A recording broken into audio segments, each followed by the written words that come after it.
My name is WilliamKamkwamba. I'm from Malawi. If some of you don't know where Malawi exactly is, Malawi is in Southeast Africa, bordered by Mozambique, Tanzania, and Zambia. That's where Malawi is. Before I start, I'd just like to show you some slides about where exactly I came from. This is the windmill that I built. That's my home, and this is my parents, my father and my mom. I grown up in the family of 7 children, all sisters excepting me. I have half a dozen of sisters. So you can imagine growing up with girls, life wasn't too easy. Especially at school, most of the time they pull a stick on me. They say that you don't have your older brother to protect you, but anyway, I survived it from them. This is me when I was young with my dad. During that time, my dad used to say that during that time there wasn't any colored cameras. That's why the pictures black and white. I guess he was just joking. So in Malawi, we depend on farming. We grow maize.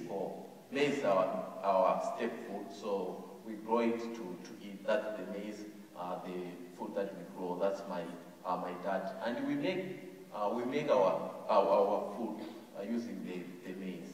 But the problem is with farming is that sometimes you experience some challenges like maybe drought or the weather is not quite good, or the seeds, then you can have some real problems. That's what happened in 2002. There was a drought, and the results, the harvest of that year wasn't good enough. So because of that, there was famine in Malawi. Lots of people started to death, started dying, and even in my family, we were badly affected through that famine. It reached the point where in my family we had to eat 1 meal per day to make sure that we survived with the little amount of food that we had at that time. It was really challenging. But it also happened that this day, the food that we eat, we call it in Sima, we eat together with maize. We made this food out of maize flour, or in other words, corn flour. So it also happened that in 2001, when the famine was there, and going to 2002, it was the year that I was supposed to start high school. So high school in Malawi, you have to pay for school fees. Because of the hunger, my parents didn't have any money to send me to school. So I was forced to drop out of school. So when I was to drop out of school, I looked at my father and look into the future, thinking of the future, looking all those dry food. It was the future that I couldn't accept to become a farmer like him.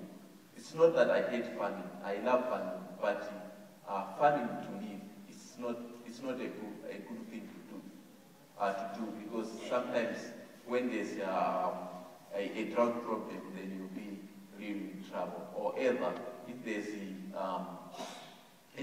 the price of seeds goes up or the price of fertilizer goes up, then you're going to be in trouble. So I didn't want to do that. So in order for me to continue with my studies, I decided to go to the library so that if I will be reading some books, I can be in the same page with my friend who are going to school. At that time, I was thinking that when the hand will be over, my parents will send me back to school, and then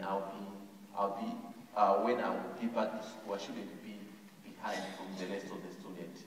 So I was more interested in reading some science books, even though I couldn't read English that way. Most of the time I was interested in electromagnetics and how they work, and seeing the diagrams and the pictures of the electromagnetics. I kind of read how they work. And I also found the other book which had a picture of the windmill, the book titled Using Energy. When I opened inside, they say windmill could pump water and generate electricity. The word pump water attracted my attention, and I decided to build one windmill so that I can pump water for irrigation to solve the problem that we are facing. So, but I didn't have any money to buy materials to build my windmill. So I went to the junkyard, which was just next to my former secondary school, where I started looking all the materials that I was collecting. When I was doing all this stuff, people were laughing at me, thinking that I'm going crazy. The thing that I found at the junkyard was the tractor fan, shock absorber for the shaft of the windmill, and PVC pipes, and all this stuff. PVC pipes was for the blades, and using the bicycle dynamo, and I was able to build this windmill. And when I managed to do that, a lot of people were starting coming up to see the windmill, and one of them people were they were more interested to know what exactly my windmill does. When I explained that it generated electricity that you can use to charge your cell phones, and they were lining up to charge their cell phones. So the other thing that I did was to build the switch to turn off and turn on the lights. So I built the switch, and I also had to build a circuit breaker because the wiring that I was doing wasn't proper. So I was afraid that if the wire crossed together, then they can start fire. In order to prevent that, I was supposed to do something. So I built that one to protect my house. And I also built the second windmill, which is to pump water and for irrigation for my mom's garden. Then I was featured in the newspaper, which led to bloggers to blog about it, and then I was invited to attend a conference in Arusha, Tanzania. When I had to go there, I was real scared. I didn't have some clothes to wear to the conference. I was worried that what exactly am I going to wear? I've never been in the plane, the hotels. These are the things that I was worried of, and people told me don't to eat when you are going to board into the plane. But when I was in the plane, I was surprised to see that they were offering me food. So I was like, why people say that I shouldn't eat? Yeah, at the TED conference, I was really scared. It was my first time to be in large group, to speak to large group of people. On the stage, I was doing all this. I wanted to vomit.